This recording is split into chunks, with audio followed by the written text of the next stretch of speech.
The Road to War. Written and narrated by John Miro.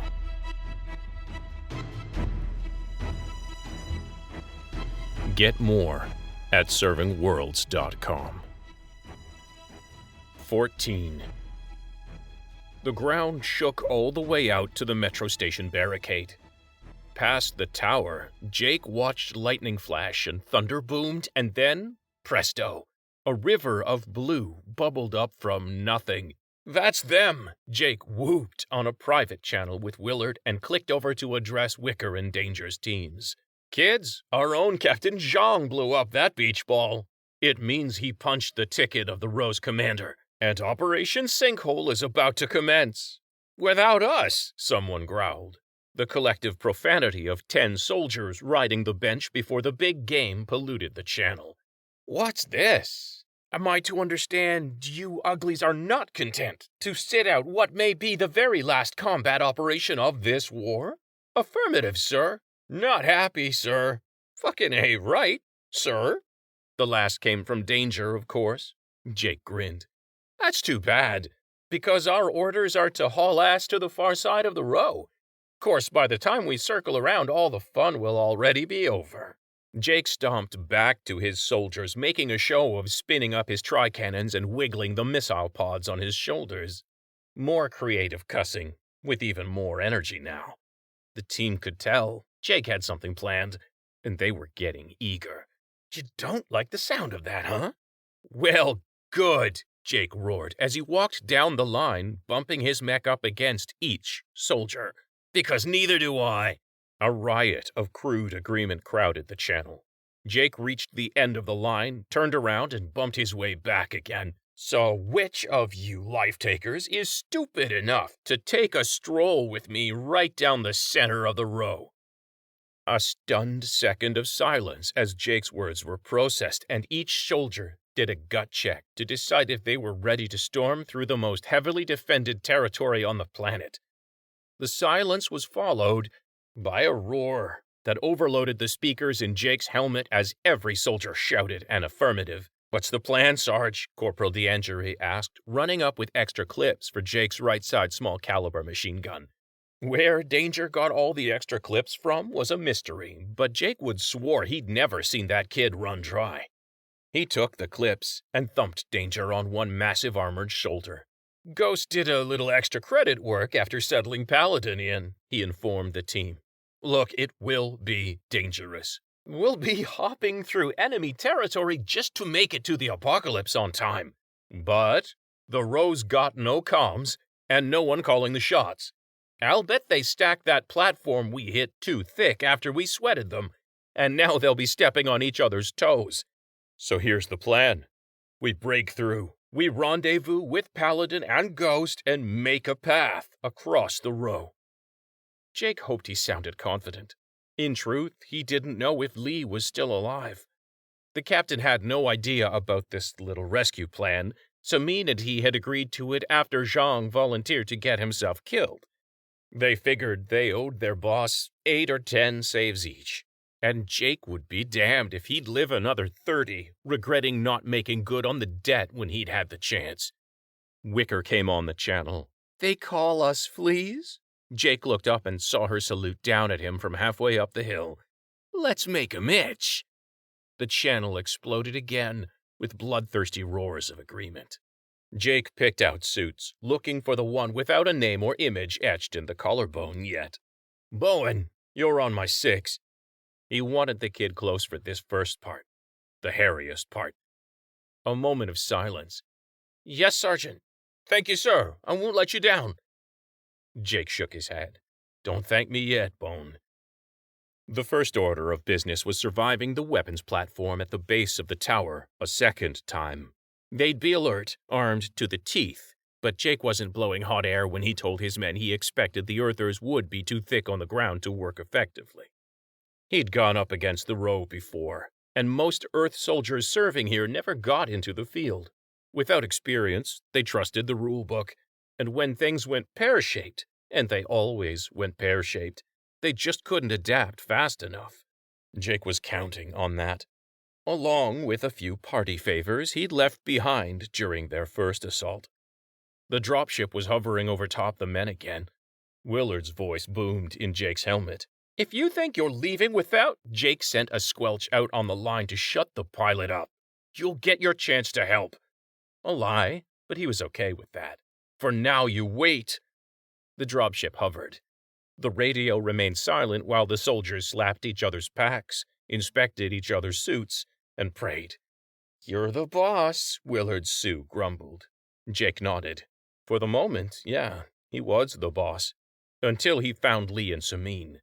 Then came the teary reunion. Then came hauling ass across the row without getting their ass shot off, to add their firepower to the last hurrah, causing maximum damage all the way, of course. "Let's finish this," he growled to himself, alone in his suit, and walked to the front of the line.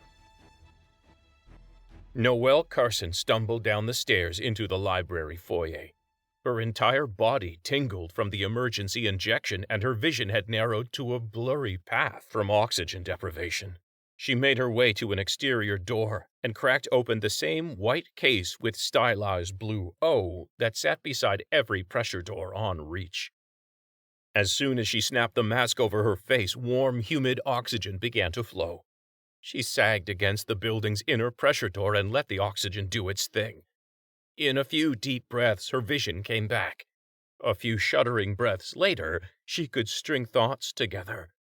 Out the window, she saw the wild, thorny bloom of blue covering the roof of the building next to her and mushrooming out to stab into this one. She climbed back to her feet and removed one of several waste belts and ox bottles stacked in the white box. Noelle clipped the ox bottle around her waist, fished out the thin tubing, and snugged the feeds into her nostrils. With a grunt, she popped the manual release on the ruined inner door. She jogged down the old stone steps, sidestepping once around a massive crystal drip from the clever ambush above. Her head whipped left and right. No sign of intruders, no sign of anything. But something felt wrong. She looked up and gasped. Something was wrong with the sky. Lee woke up screaming. 4 different alarms were piling on his ears, and a needle stabbed through his right thigh, injecting what felt like battery acid and rocket fuel. He shook his head hard enough to make the heads-up display projected onto his retina wobble. He tried to move the rest of him, but couldn't. He could smell ozone and burnt rubber. He wasn't sure if the suit was broken or he was. Whatever was in that needle burned like fire, but he could function again. Finger twitches pulled up diagnostic screens and revealed the problem. His suit was offline, except for a tiny rechargeable battery accessing the computer systems. Main and redundant systems had both failed. Sensors and tracking systems were down, neural interface was down, locomotion was down, and there was no way he was going to move the thing with his plucky spirit. Worse yet, the suit had landed on its back, and Peter Cloak was staring down at him. Or rather, the commemorative statue of Peter Cloak, commander of the first manned mission to Reach, was doing the staring. The statue's face was wedged against his mech's shoulder-mounted sensor package. The body of the statue had fallen on the suit's chest, trapping it in place, with the cockpit doors wedged shut against the ground. He tore apart the cocoon suspending him in the center of the cockpit and eased his aching body against the back wall. He tried the manual release, but it wouldn't budge. He was trapped in his suit, pinned down at the base of the very building he'd attacked from. Lee wouldn't last very long if he didn't get moving. He moved his nasal cannula over his ears and up his nose, then twisted the airflow on. That done, Lee twisted around to face the mech's left armpit and grabbed the lever on the center of a panel trimmed in yellow. He put both hands on the lever and pulled. The secondary emergency hatch hissed and fell outwards, only to slam against the waistline of Peter Cloak's stone gut. Lee balled both fists and sucked in a deep breath to scream again, only to choke on the chilled, thin atmosphere rapidly drawing his throat. He shut his mouth and kept it shut as spasms sent bolts of fire through his chest. Everyone on Reach baked their throat now and again, and he knew it would pass. He snatched up an emergency pack, machine gun, and a flare pistol while waiting for the racking coughing to end. He unsealed the water bladder in his bag and soothed his throat with a few precious sips. Then there was nothing to do but run for it. Lee stuck his head out of the small opening. He squeezed his head through and scanned all around. This part of the plaza was empty, just him and Stone Pete, but he couldn't count on that piece of luck holding for long.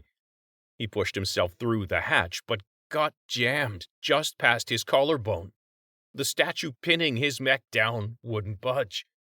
He felt a tightness in his chest at the idea of being stuck here, trapped in a lifeless mech, until an earther came by to put him out of his misery, and he pushed again and again. The door didn't budge. Pain flared in his ribs. Something cracked. He was trapped.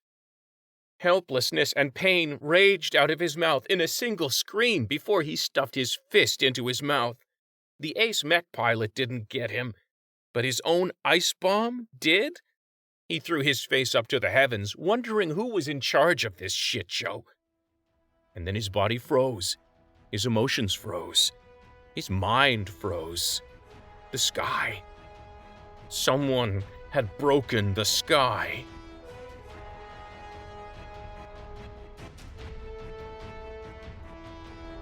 You have been listening to Reach, The Road to War. Written and narrated by John Miro.